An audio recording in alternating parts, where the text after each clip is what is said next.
Good afternoon. I hope everybody's doing well this week in class. This week we are looking at 3 articles from the America History and Life database. And this week I want to stay on a similar theme of religious liberty, but take a little bit different of an aspect, more of a religious aspect to it, and look at how certain Protestant groups and certain pastors helped influence religious liberty.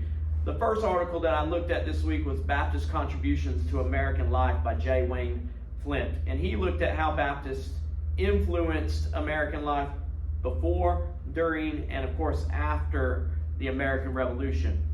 So he focused on 3 main areas: the disestablishment of state churches, which the Baptists were very heavily influenced in, so the Anglican Church and of course the Congregationalist Church in New England. He also looked at the aspects of getting religious liberty put within the Constitution. So he examined how Leland had an impact on Jefferson and Madison in getting that religious liberty, whether it be through in Virginia or within our Bill of Rights in the U.S. Constitution. He got that added. And then he took the he looked at how the Baptist contribution to American life spawned religious pluralism within the United States. And if you look at today, and as he mentions in the article, we have over 130 religious lobby groups in America today, and that can all be tied back to the Baptist contribution in allowing religious liberty, so that religious pluralism could be something that is protected in America, and it's unique to America. Not many nations allow this type of pluralism to be within their nation. The second article I looked at was by Rosalie Beck, and it was called John Leland, the Consistent Separationist. This focused mainly on John Leland's philosophy on religious liberty and looking how he tied the political philosophy and religious philosophy together. And she did this by examining 3 of his important essays. The first essay she examined was The Rights of Conscience, and she looked at this and how Leland thought that true religion comes from Christ, not from the government, and that we should not be, the government should not be forcing those to follow any type of religion, whatever it may be. She also then looks at the second important essay, A Blow at the Root by John Leland, and this mainly talks about how the government should not legislate religion. Laws should not be put in place that you have to follow certain religious codes, whether it be the Sabbath day, whatever.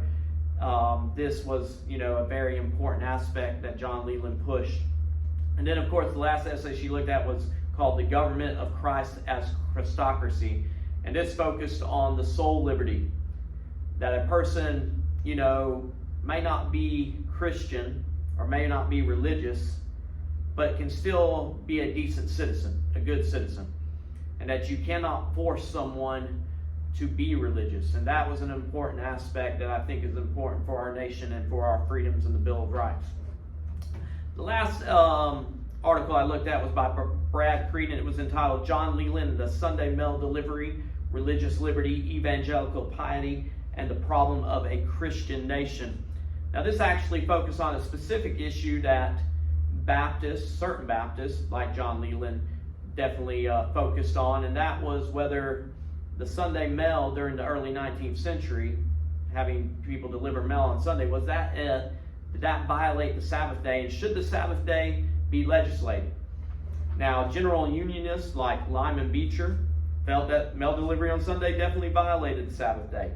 However, there was Protestants, Baptists, that felt differently, like House Member Richard Johnson of Kentucky, along with, of course, John Leland, who strongly opposed Sabbath legislation on the grounds of separation of church and state. And in this, you can see that Leland felt that Sabbath societies were needlessly trying to legislate religion instead of trying to go and reach the lost. So these 3 articles kind of tie in how the Baptists and certain pastors within the Baptist states, like John Leland, pushed for separation of church and state, and were big advocates for religious freedom.